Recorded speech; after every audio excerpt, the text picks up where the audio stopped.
And to talk to you about basically educational consequences of desegregation, segregation, desegregation. We are now in a process of desegregating our schools. It began in the 1990s and we're well into it, and it's affecting every part of the country. And many people are thinking, is it important anymore? Do we need to worry about it?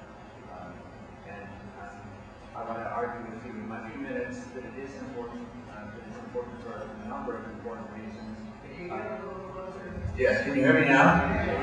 All right. That's a little different. We are in the process, what did we put the first slide on? We went through a process in the country over the 50 years we're talking about, in the South particularly, of very dramatic transformations from where we went to the United States. And it continued to increase through the 1980s.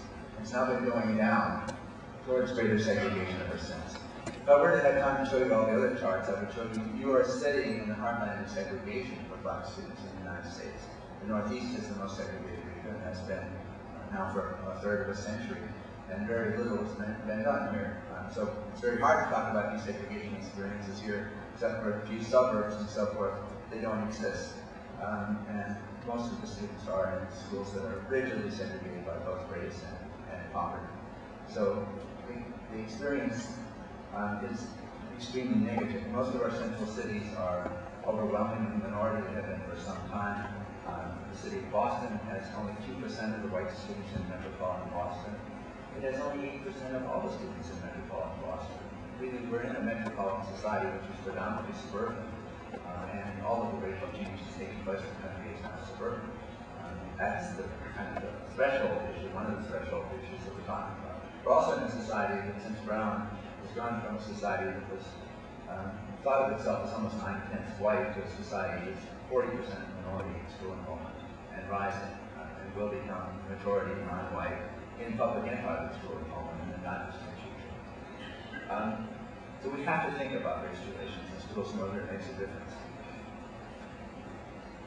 If you look at, go ahead. This just shows you the population changes that are going on.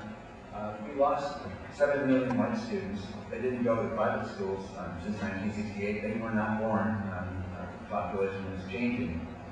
We gained 1.5 million African American students. We gained 7 million Latino students and about 2 million Asian students.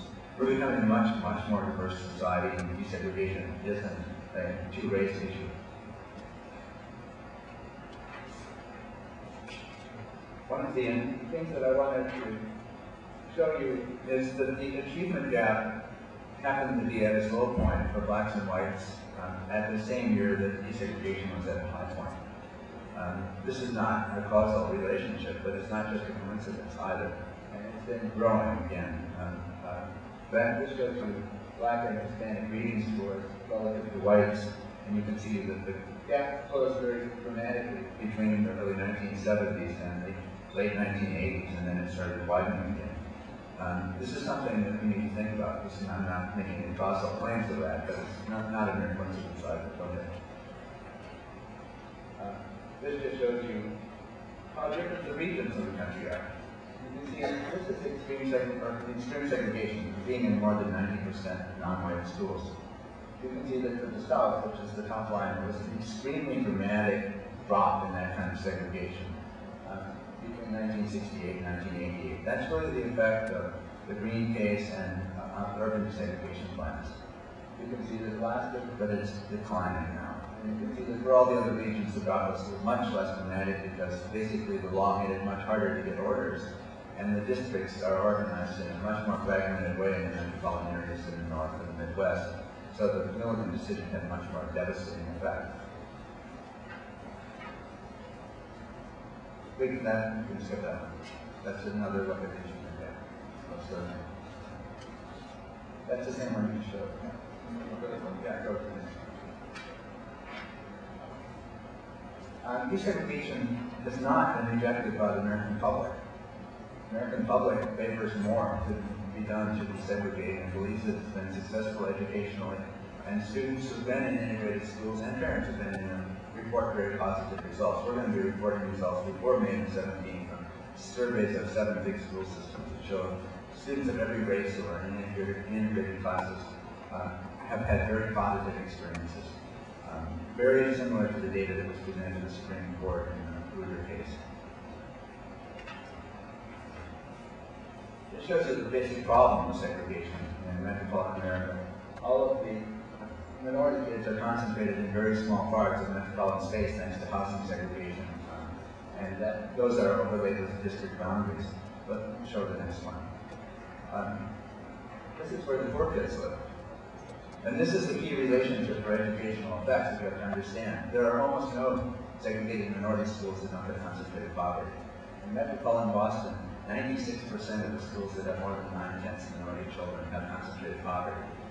Of the white schools, the hundreds of concentrated segregated white schools in the outer suburbs, 1% have concentrated poverty.